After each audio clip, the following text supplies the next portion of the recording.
Hello student, मैं राकेश चौधरी आप सभी को RC math zone YouTube channel पर स्वागत करता हूं। हम यहां पर हमारा जो अध्याय है 3 बहुपद उसके बारे में पढ़ रहे हैं। 3.1 और 3.2 के चैप्टर हमने पहले देख लिए, जो पीछे आपके पास वीडियो है। उसके बाद कुछ तकनीकी कारणों की वजह से आगे का वीडियो अपलोड नहीं हो पाया, जो कि आज हम अपलोड कर रहे हैं उसको। तो जो तीसरा 3.3 जो चैप्टर है उसमें हमारा है अभाज्य गुणनखंड विधि के द्वारा गुणनखंड ज्ञात करना। कोई भी बहुपद होगा उसका अभाज्य गुणनखंड विधि के द्वारा गुणनखंड ज्ञात करना। उससे पहले हम यहाँ पर ये सीखेंगे कि द्विघात बहुपद होता क्या है, द्विघात बहुपद की जांच कैसे की जा सकती है। तो सबसे पहले मैं आपको बता दूं कि द्विघात बहुपद वह बहुपद कहलाता है जिसमें चर पद की अधिकतम घात कितनी होनी चाहिए, 2। अगर चर पद की अधिकतम घात 2 है तो वह द्विघात बहुपद कहलाएगा। जैसे यहाँ पर कोई उसका व्यापक रूप ले रहा है। व्यापक रूप होता है ax² + bx + c = 0। ये एक द्विघात बहुपद है, इसको अपन एक द्विघात बहुपद बोलेंगे। तो यहाँ से देखिए, क्योंकि यहाँ पर चर की अधिकतम घात, चर क्या है यहाँ पे x, ठीक है। a, b और c यहाँ पर वास्तविक संख्या हैं, वास्तविक संख्याएं। ए बी सी यहाँ पर कैसी संख्याएं हैं, वास्तविक संख्याएं। तो चर की अधिकतम घात कितनी होनी चाहिए, 2। तो वो द्विघात बहुपद कहलाता है, उसको अपन द्विघात समीकरण भी कह देते हैं। अब जैसे हम जांच कर रहे हैं, परिभाषा क्या होगी। सबसे पहले अपन यहाँ पे पढ़ रहे हैं द्विघात बहुपद, ये अभाज्य गुणनखंड विधि।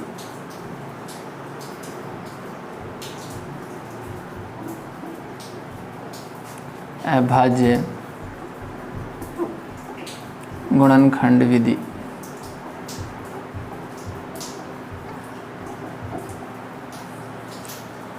अभाज्य गुणनखंड विधि, अभाज्य गुणनखंड विधि क्या होती है।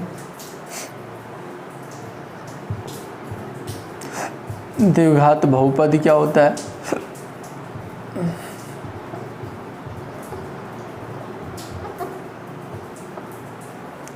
द्विघात बहुपद क्या होगा कि ऐसा बहुपद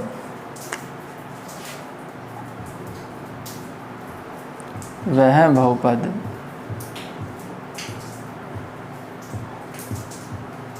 जिसमें चर पद की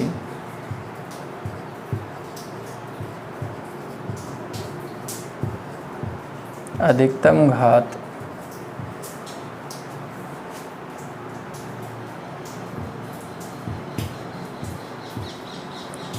2 हो, उसे द्विघात बहुपद कहते हैं, उसे द्विघात बहुपद कहते हैं।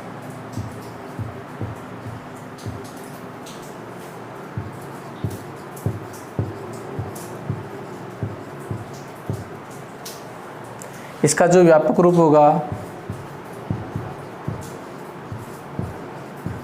वो क्या होता है, ax² + bx + c = 0, जहाँ a ≠ 0। a 0 के बराबर नहीं होना चाहिए। क्यों नहीं होना चाहिए, अगर मान लीजिए यहाँ पर a का मान 0 के बराबर हो गया तो यहाँ पर हमारे पास x² का जो पद है वो क्या हो जाएगा, 0 हो जाएगा। इसलिए हम कहते हैं कि यहाँ पर a का मान 0 नहीं होना चाहिए। यहाँ पर a, b और c एक वास्तविक संख्या है। a, b, c यहाँ पर कैसी संख्या है, वास्तविक संख्या है। तो हम इनको यहाँ पे लिख सकते हैं, नोट कर सकते हैं। a, b, c यहाँ वास्तविक संख्या है। कैसी संख्या है, वास्तविक संख्या।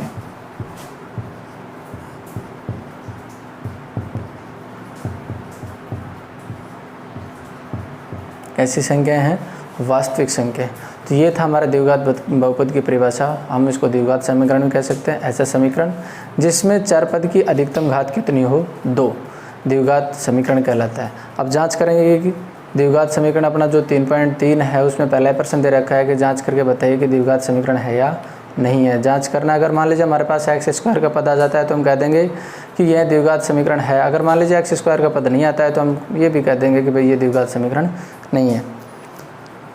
तो सबसे पहले अपन इसका पहला क्वेश्चन ले रहे हैं।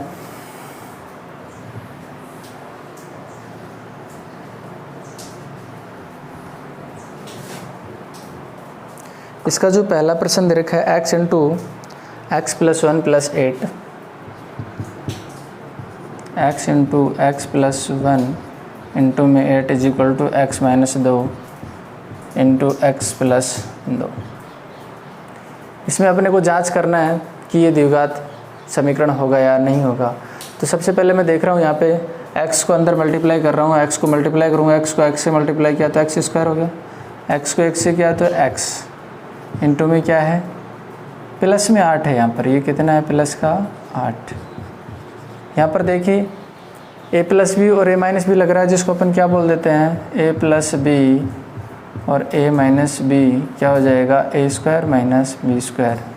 ये फॉर्मूला यहाँ पर हम अप्लाई कर देंगे तो क्या अपना क्या हो जाएगा एक्स स्क्वायर माइनस 2 का होल स्क्वायर।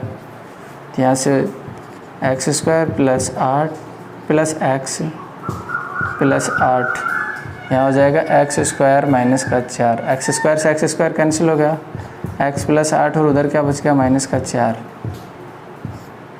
इधर आएगा प्लस का हो गया, एक्स प्लस 12 हो गए इज इक्वल टू 0। यहाँ पर देखिए क्या इसमें आपको द्विघात पद दिखाई दे रहा है? नहीं, यहाँ पर एक्स स्क्वायर का पद नहीं है, इसका मतलब ये द्विघात समीकरण भी नहीं हो सकता। अपन नीचे इसमें लिखेंगे अतः यहाँ पर x की घात 2 प्राप्त नहीं हो रही है, यानी कि चर की अधिकतम घात 2 नहीं है, इसलिए हम इसको द्विघात समीकरण नहीं कह सकते। अतः यहाँ पर चर की अधिकतम घात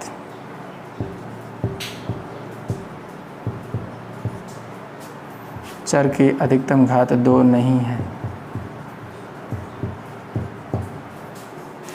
इसलिए यह द्विघात समीकरण भी नहीं है। यह द्विघात समीकरण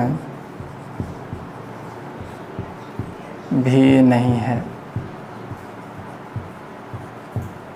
ठीक है, तो हम इसको द्विघात समीकरण भी नहीं कह सकते। तो ध्यान रहे आपको बारी बारी से प्रत्येक प्रश्न को इसी प्रकार से जांचना है और उसको हल करते रहना है। एक प्रश्न अपन और ले रहे हैं यहाँ से, जैसे अपना सेकंड क्वेश्चन है, पहले का ही सेकंड प्रश्न।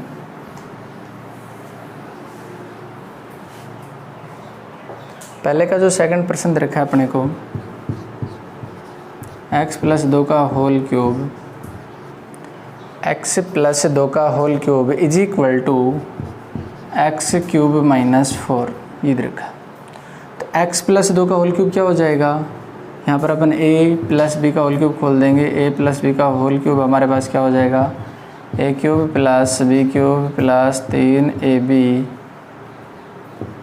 इंटू में a प्लस बी।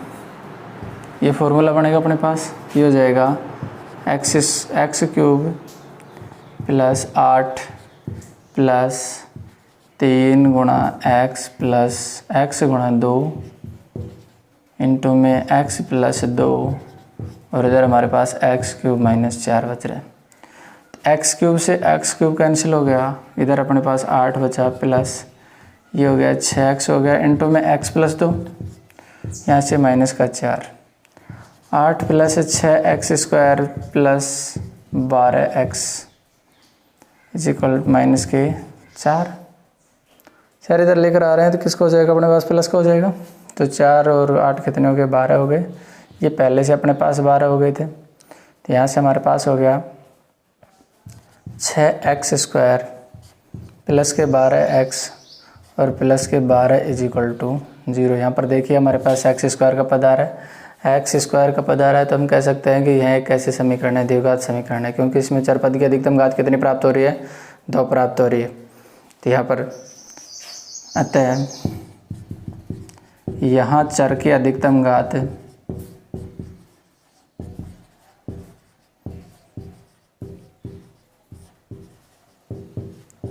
दो है, अतः इसलिए यह द्विघात समीकरण है। द्विघात समीकरण है, इस प्रकार से ध्यान रख लेंगे।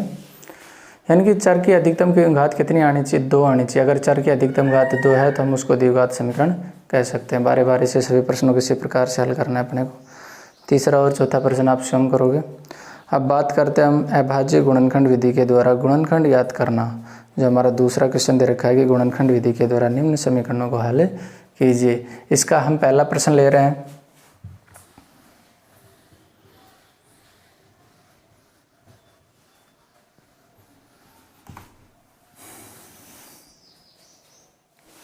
इसका जो पहला प्रश्न है 2x² - 5x + 3, 2x² - 5x + 3 = 0। इसको क्या करना है, अपने को सरल करना है। कौन सी विधि से सरल करना है? अभाज्य गुणनखंड विधि के द्वारा सरल करना है अपने को।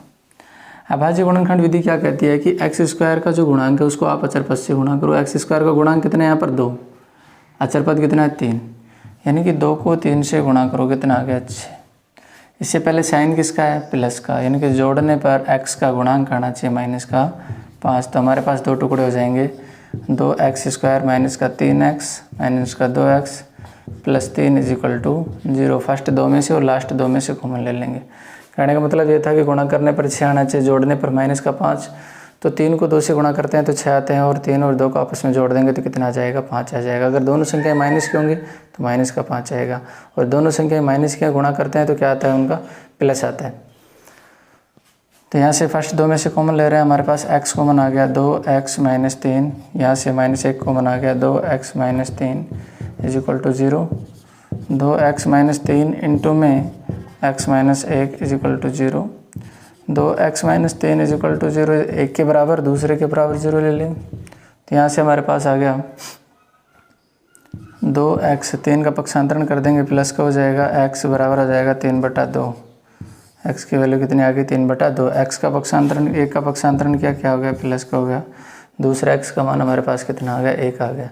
इस प्रकार से हमको अभाज्य गुणनखंड विधि के द्वारा प्रत्येक समीकरण के 2 मूल ज्ञात करने हैं, क्योंकि यहाँ पर हमारे पास जो समीकरण दी गई है वो द्विघात समीकरण दी गई है। दूसरे प्रश्न के बारे में और बात करते हैं। एक प्रश्न और देख रहे हैं अपन इसी टाइप से। दूसरा प्रश्न दे रखा है 9x² + -3x। सेकंड दे रखा है 9x² - 3x - 2 = 0। ये दे रखा है, इसको सरल करना अपने को। x² गुणांक को अचर पद से गुणा करना, मतलब 9 को 2 से गुणा किया, 9 को 2 से गुणा किया तो कितना आ गया? 18। उससे पहले माइनस का साइन है, घटाने पर कितना बचना चाहिए? -3। तो इसके 2 टुकड़े हो गए, 6 × 3। 6 में से अगर मान लीजिए -6 में से +3 को अगर घटा दिया जाए तो हमारे पास -3 बच जाएगा। तो 9x² - 6x -+3x - 2 = 0। First 2 last 2 में से कॉमन ले लेंगे। फर्स्ट 2 में से 3x कॉमन आ गया तो 3x बच गया, -2 बच गया। यहाँ पर प्लस का 1 कॉमन आ गया, वही 3x - 2 यहाँ से कॉमन आ गया = 0। 3x - 2 इंटू में 3x + 1 = 0। यहाँ पर 3x - 2 के बराबर 0 ले लेंगे, और इधर 3x + 1 के बराबर 0 ले लेंगे। तो 3x = 2 और x से ले लिया 2/3। 3 का इसमें क्या लगेगा? भाग। इसी प्रकार 1 का पक्षांतरण करेंगे, माइनस का हो जाएगा, x बराबर -1/3। ये 2 मान आ गए x के, एक मान आ गया 2/3 और एक आ गया -1/3। तो इस प्रकार से हम बारी बारी से गुणनखंड करते रहेंगे। अब आगे जो प्रश्न दे रखा है अपने को यहाँ पर, वो दे रखा है अपने को अंडर वाली संख्याएं। अंडर वाले प्रश्नों को हम किस प्रकार से करेंगे? तो जो कुछ मेन क्वेश्चन मैं आपको करा रहा हूँ, बाकी को आप करेंगे। अंडर वाली संख्याएं, इसमें भी वही प्रोसेस रहेगा अपने को। अंडर वाली संख्याओं को भी उसी प्रकार से हल करेंगे, जैसे इसमें दे रखा है कि भाई √3x² + 10x + 7 √3, यानी कि √3 को 7 √3 से गुणा करें तो कितना हो जाएगा? हमारे पास 21 हो जाएगा, क्योंकि √3 को √3 से गुणा करेंगे कितना होगा? 3, और उसको अपन गुणा कर देंगे कितने से? फिर 7 से गुणा कर देंगे। तो इस प्रकार से हमारे पास हो जाएगा 21, और जोड़ने पर अपने को प्राप्त कितना हो रहा है? 10 प्राप्त हो रहा है। तो 21 में ऐसी कौन कौन सी संख्याएं हैं जिनको गुणा करने पर 21 आ जाए? और जोड़ने पर अपने को 10 प्राप्त हो, तो वो 7 और 3 ही हो जाएगा। 7 और 3 को गुणा करेंगे कितना हो जाएगा, 10 हो जाएगा, वो 21 हो जाएगा सॉरी, और 7 और 3 को जोड़ेंगे तो कितना हो जाएगा, 10 हो जाएगा। तो हमारे पास यहाँ पे दे रखा √3x², इसको देखेंगे एक बार।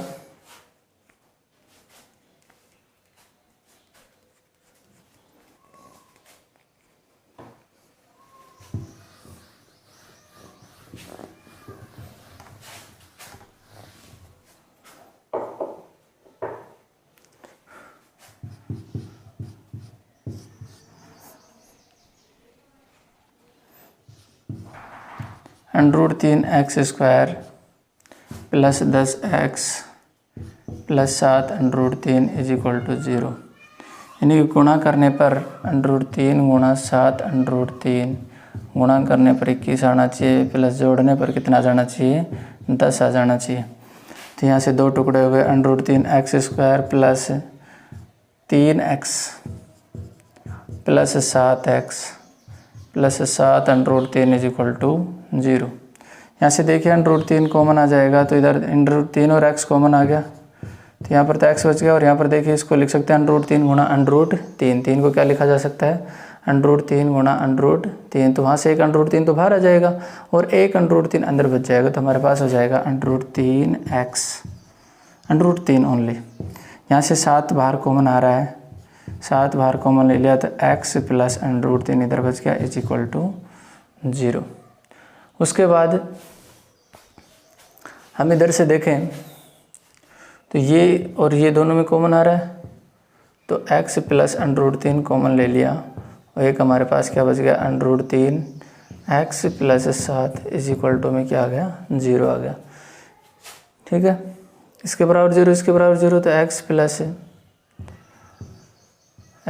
√3 बराबर 0, और दूसरा हो जाएगा √3x प्लस 7 बराबर 0। तो यहाँ से x की एक वैल्यू आ गई -√3, और यहाँ से x की वैल्यू निकालेंगे तो x = -7 बटे √3, परमीकरण कर लेंगे √3 बटे √3, और वैल्यू हमारे पास यहाँ पर आ जाएगी -7 √3 बटे 3। तो हमारे पास x की 2 वैल्यू आ गई, तो -√3 आ गया, और एक हमारे पास आ गया -7 √3 इंटू में बटे में 3। ठीक है, तो इस प्रकार से √ वाला सवाल था, इसको भी अपन इसी प्रकार से कर रहे हैं। जो 5वां क्वेश्चन देखेंगे एक बार हम सभी, चौथा क्वेश्चन आप स्वयं करेंगे, उसमें x² - 8x प्लस 16 ये दे रखा है, इसके गुणनखंड कर लेंगे, गुणा करने पर 16 आना चाहिए, जोड़ने पर 8, यानी कि 4 को 4 से गुणा करते हैं 16 हो जाएगा, और 4 को 4 में जोड़ देंगे तो कितना आ जाएगा, हमारे पास 8 आ जाएगा। हम देख रहे हैं यहाँ पर 5वां क्वेश्चन, जो कि हमारे बोर्ड में पूछा जा चुका है इस प्रश्न को।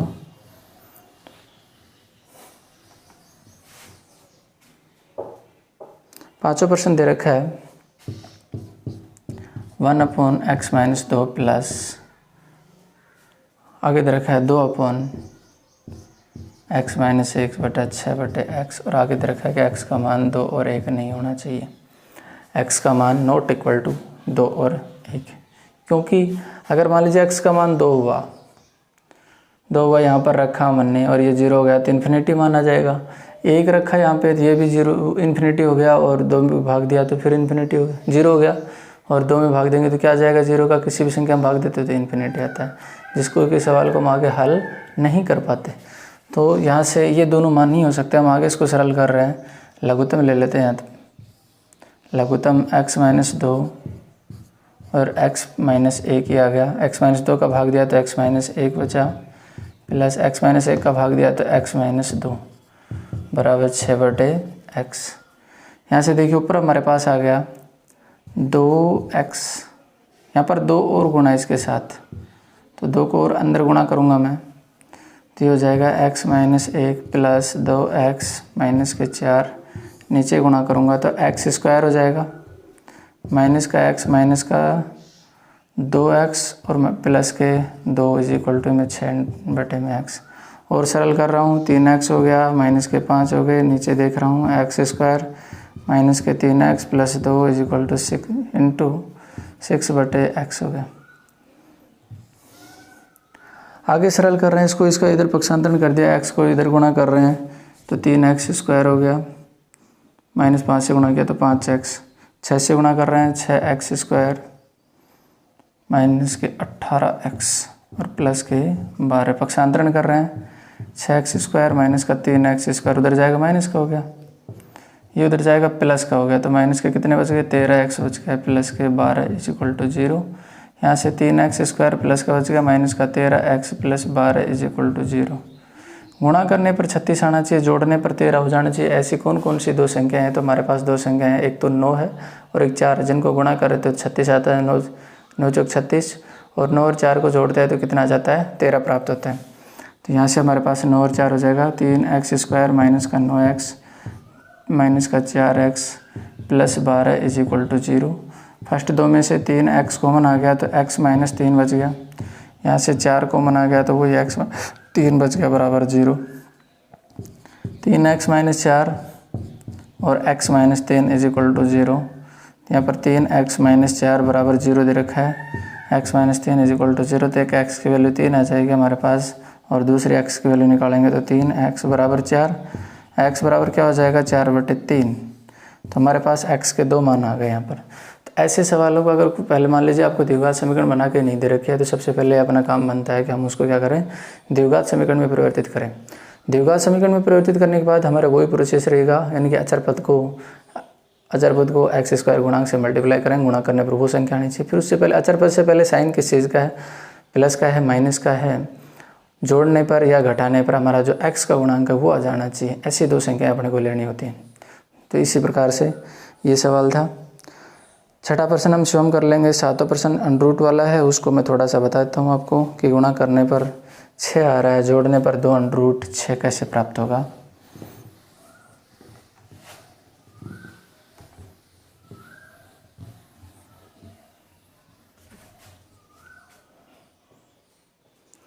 जैसे ये दे रखा है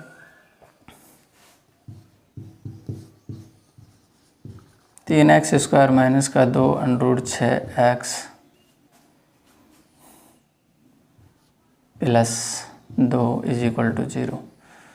गुणा करने पर 6 आना चाहिए, जोड़ने पर माइनस का 2 अंडरूट 3 आना चाहिए। ऐसी कुछ शर्तें हैं इस सवाल में। तो गुणा करने पर 6, अगर मान लीजिए मैं अंडरूट 6 को अंडरूट 6 से गुणा कर देता हूँ तो 6 आ गया, और दोनों को आपस में जोड़ूंगा तो अंडरूट 6 ही प्राप्त होता है। तो अपने पास 2 टुकड़े हो जाएंगे इसके, 3x² minus under root 6x minus under root 6x plus 2 = 0। यहाँ से देखिए अंडरूट 3 बाहर कॉमन आ जाएगा, क्योंकि अंडरूट 3 यहाँ पर भी है और यहाँ पर भी है। तो यहाँ पर तो हमारे पास क्या बच गया, अंडरूट 3x बच गया, और यहाँ पर अंडरूट के 2x माइनस यहाँ पर अंडरूट 3 बाहर अंडरूट 2 बाहर कॉमन आ गया, तो वही अंडरूट 3x माइनस अंडरूट 2। क्योंकि ऐसा क्यों हुआ, क्योंकि जैसे हमारे पास यहाँ पर 3 है, 3 को लिख सकते हैं अपन अंडरूट 3 गुणा अंडरूट 3, तो 3 में से एक अंडरूट 3 तो बाहर आ गया, ठीक है, और एक अंडरूट 3 यहाँ पर बच गया। इसी प्रकार से अंडरूट 6 में अंडरूट 3 का भाग देंगे तो हमारे पास कितना आ जाता है अंडरूट 2, जो कि यहाँ पे लिखा है। इसी प्रकार यहाँ पर है कि अंडरूट 2 को लिख सकते हैं हम अंडरूट 2 गुणा अंडरूट 2, तो एक अंडरूट 2 बाहर आ गया, तो एक अंडरूट 2 अंदर बच गया। इसी प्रकार से अगर मान लीजिए अंडरूट 6 में अंडरूट 2 का भाग देते हैं तो हमारे पास कितना प्राप्त हो जाता है, अंडरूट 3 प्राप्त होता है।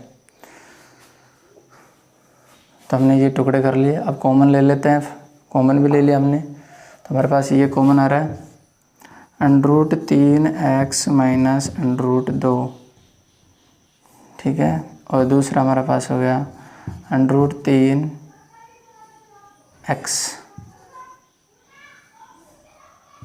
Minus 2 = 0। Under root 3x minus under root 2 = 0, under root 3x minus under root 2 = 0। तो 2 का पक्षांतरण करो, अंडरूट 3x बराबर अंडरूट 2, x = आ गया अंडरूट 2/√3। पक्षांतरण किया अंडरूट 3x बराबर अंडरूट 2, 3 का इसमें भाग दे देंगे तो अंडरूट 2/√3। तो हमारे पास 2 वैल्यू आ गई। अगर हम इसका परमीकरण करके नीचे से क्या हटा देंगे, अंडरूट हटा सकते हैं हम आसानी से। अंडरूट को यानी कि ऊपर नीचे गुणा कर लेंगे अंडरूट वाली संख्या को, तो नीचे से अंडरूट क्या हो जाएगा, कैंसिल हो जाएगा। तो इस प्रकार से ये हमारा सवाल था, ठीक है। उसके बाद हम एक प्रश्न और देख रहे हैं, इसमें लास्ट क्वेश्चन जो देख रहे हैं, हम देख रहे हैं 10वां क्वेश्चन। 10 और 11 2 क्वेश्चन और बता देता हूँ आपको। 8वां 9वां क्वेश्चन आप खुद करोगे, फिर भी नहीं होता है तो कमेंट्स बॉक्स के द्वारा आप पूछ सकते हो आप। उसमें प्रश्न क्रमांक, अध्याय क्रमांक लिख कर भेज सकते हो, उसका सोल्व कर दिया जाएगा आप सभी को।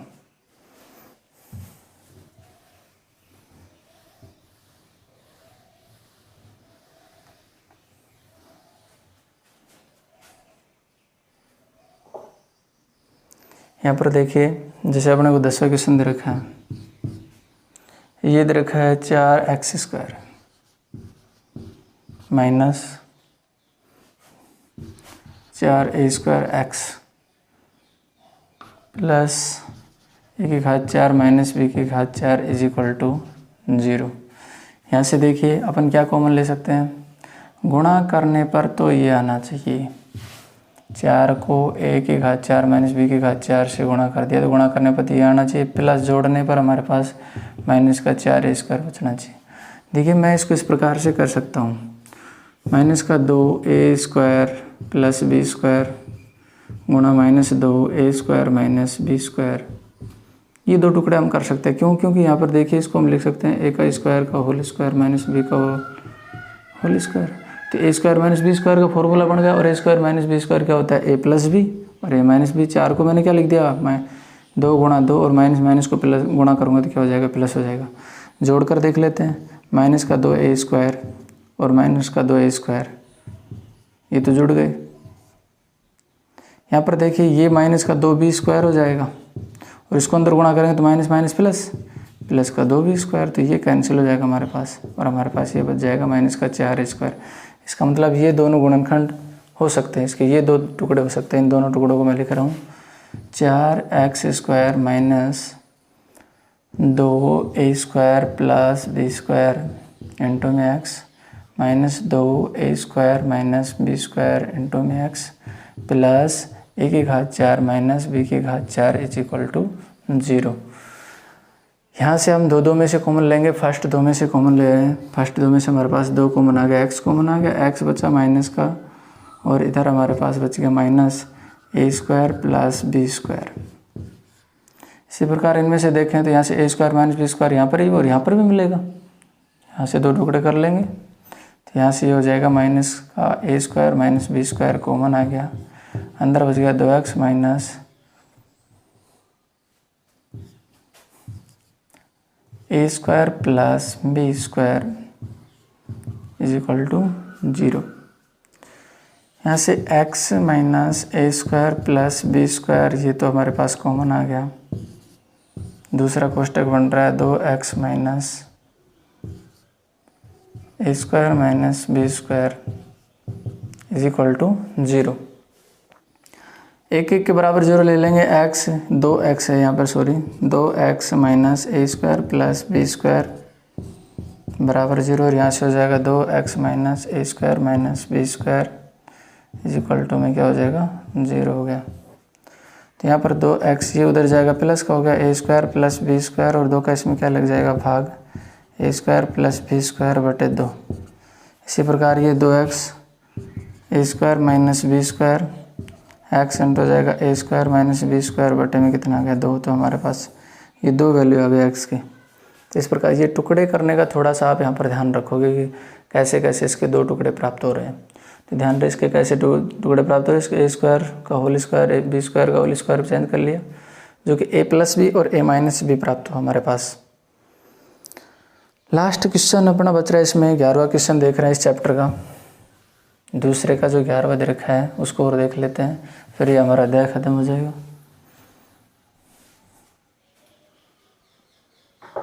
यहाँ पर ये दे रखा है, ये सीधा सिंपल सवाल है, ab² माइनस प्लस दे रखा है b² माइनस का ac इंटू में x minus bc is equal to 0। यहाँ पर टुकड़े करके पहले से दे रखा है ab² plus b² minus ac minus bc is equal to 0। First 2 last 2 में से कॉमन ले लेंगे हम यहाँ से, यहाँ तो b कॉमन आ गया, x कॉमन आ गया तो ax बचा प्लस b बच गया, माइनस का c कॉमन आ गया तो ax प्लस b यहाँ पर भी बच गया, माइनस बाहर कॉमन आ गया तो ये भी प्लस का और ये भी प्लस का, c यहाँ से कॉमन आ गया, यहाँ पर ax बच गया, यहाँ पर क्या बच गया b बच गया। तो हो जाएगा ax प्लस b और बच जाएगा bx minus c is equal to 0। तो A X plus B is equal to 0 और B X minus C is equal to 0। A X बराबर माइनस का बी और एक्स बराबर हो गया माइनस बी बटा ए। इसी प्रकार सी का पक्षांतरण करेंगे, सी उधर जाएगा, प्लस का हो गया, एक्स की वैल्यू निकालेंगे सी बटा बी, तो हमारे पास ये 2 वैल्यू आ गई एक्स की। इस प्रकार से हमारा ये 3.3 चैप्टर खत्म होता है, जो कि अभाज्य गुणनखंड विधि के द्वारा सरल करना है। सभी विद्यार्थी प्रश्नों को निकालते रहें। जब भी कोई प्रश्न या किसी एग्जाम्पल में आपको प्रॉब्लम है तो उस अध्याय का क्रमांक, प्रश्न क्रमांक, एग्जाम्पल क्रमांक जो भी है उसको कमेंट्स बॉक्स में लिखकर भेज दें। यदि आप लोगों ने मेरे चैनल को सब्सक्राइब नहीं किया है तो यूट्यूब पर जाकर के सर्च बॉक्स में RC मैथ जोन डाल करके उसको सर्च कीजिए। सबसे पहले चैनल को सब्सक्राइब कीजिए, बेल आइकन बटन को दबाइए, जो भी वीडियो अपलोड किया जाए, जो भी वीडियो रिकॉर्ड किया जाए वो आप लोगों के पास सबसे पहले पहुँचे। वीडियो को ज़्यादा से ज़्यादा शेयर करें, लाइक करें और पढ़ाई करते रहें। धन्यवाद।